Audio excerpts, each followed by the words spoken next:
Pacific Rim Uprising, for all of its trailers and marketing, surprisingly kept its cards pretty close to the chest, revealing the broad strokes of the film, but not much else.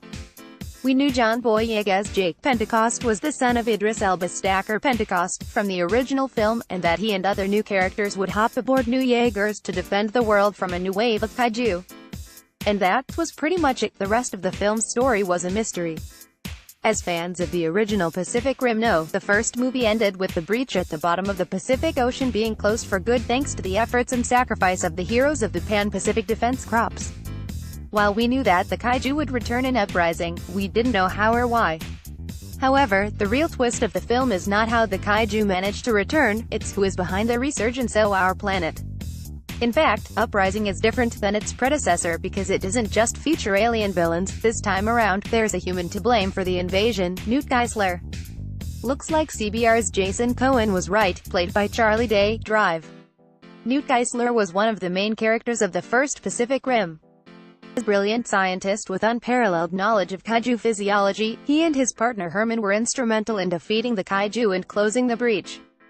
In fact, the humans owe the totality of their victory and survival to Newt, since he was the one who had the idea to drift with a kaiju brain in order to learn everything they could about the alien monsters. Going against the better judgment of his friend Herman, Newt drifted with a kaiju brain, but while this allowed the humans to learn about the Antiverse and the precursors, it also made the aliens aware of Newt, on a personal level. As we come to discover, this connection is still going strong in the sequel.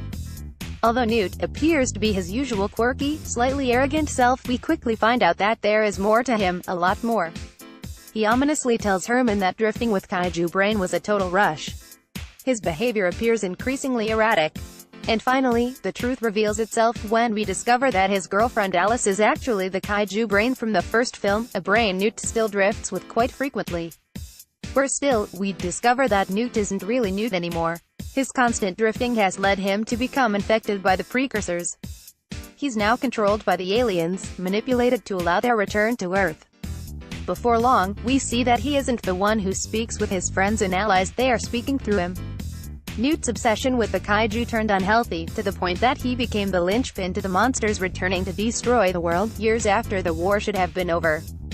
By movie's end, the precursor-controlled Newt, any chance Prut will catch on, is knocked unconscious, and his reign of terror is put to a stop. However, we see him again, in the post-logo scene of the film. There, John Boyega's Jake Pentecost faces the villain, and it's there that we discover that the aliens have full control of Newt's body and mind, to the point that the real Newt appears to be totally gone. But is he still in there? Is there any chance that the precursors could be purged from his mind?